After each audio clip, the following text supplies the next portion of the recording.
Mbappe has Ancelotti worry, How takes Toon job, Spurs fight Arsenal for Serie A start, and a transfer roundup all coming up in the next few minutes. As I'm your host, Matt Froelich, you are the One Footballers, and this is the Daily News.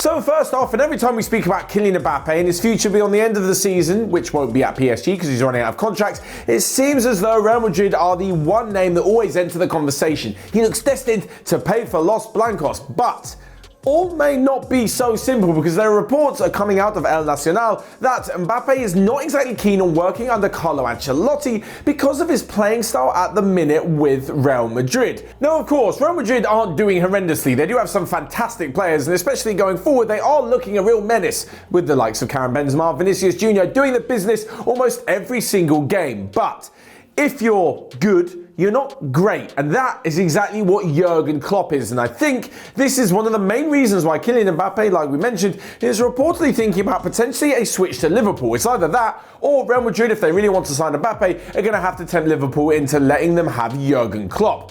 The thing is, like I mentioned with Ancelotti, in comparison to Klopp, there just is no comparison. Jurgen Klopp is one of the best managers in the world, and Kylian Mbappe really likes his style of play and all the aggressive attacking play that he puts into his players, and that Liverpool is showing more or less week in, week out, and he thinks it would suit his style a lot more. And I don't really blame him for it. I'm sure there are loads of managers who would love to work under Jurgen Klopp, but is it really going to distract him from his move to Real Madrid and see him move to Liverpool?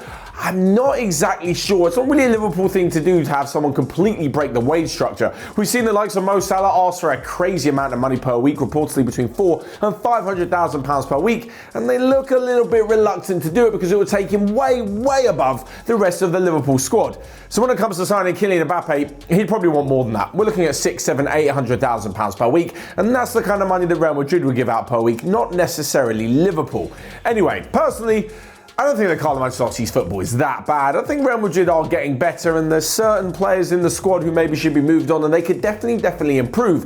Kylian Mbappe will only help this. Him coming into the team will give more fluidity to this attack, and a front three of him, Vinicius Jr. and Karim Benzema would be insane. And on top of this, they've also got Rodrigo as well. I know that Gareth Bale and Eden Hazard may be leaving the club, but surely things aren't going to be so bad. I mean, if, let's say for example, Mbappe does decide to move to Liverpool, Jurgen Klopp said he's only got a couple more years of the club before he's going to be taking a sabbatical after he leaves. It looks like that in 2024. So I'm not so sure moving to a club just on the manager right now is going to be the perfect option. In a dream world, I'm sure Real Madrid fans would love Jurgen Klopp and Kylian Mbappe to both be moving to the Bernabeu sometime soon. Anyway, we'll keep an eye on this because, as you mentioned before, Kylian Mbappe's contract is expiring at the end of the season, so come January, he can talk to whoever he likes. Anyway, moving on and to a club that Mbappe won't be moving to, despite what the rumours would have you believe, and that is to Newcastle, where Eddie Howe is the brand new manager. We talked about it a lot, and it was talked about a lot over the weekend, but yesterday it was finally confirmed that the former Bournemouth manager will return to the dugout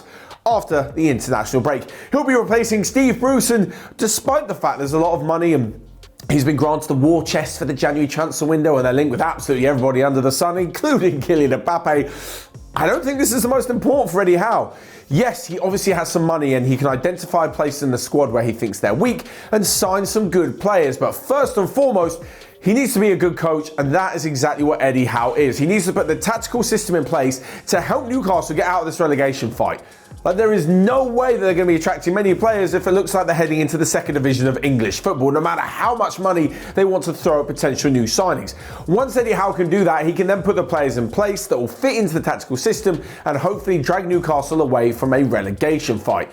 And he hasn't got that long to do it. The transfer window, once we come back from the international break, will be just 5 weeks away, and he needs to show prospective players that there's actually a plan in place. The latest players to be linked with the club are the likes of Ousmane Dembele, although I don't think that was going to happen. Certainly Xavi said renewing his contract to Barca is one of the most important things on the new manager's list. There's also Nicolas Sula from Bayern Munich, which I think would be absolutely mad if they managed to sign him. There's Thomas Strakosha, the goalkeeper from Lazio, and Luis Diaz as well from Porto, but that one looks a little bit out of their, I'm not going to say their price range, but their reputation range. I'm not sure they could take him away from a Champions League club. to Newcastle just yet. Right then, moving on and talking about big money spending, especially on strikers, and we come at a fight between Tottenham and Arsenal for Dusan Vlahovic. So we've spoken about him so many times because the Fiorentina ace is on absolute fire. 21 goals last season and already 8 Serie A strikes this season. It's no wonder that with almost 18 months left on his contract, clubs are looking at bringing him in, hopefully for a cut price.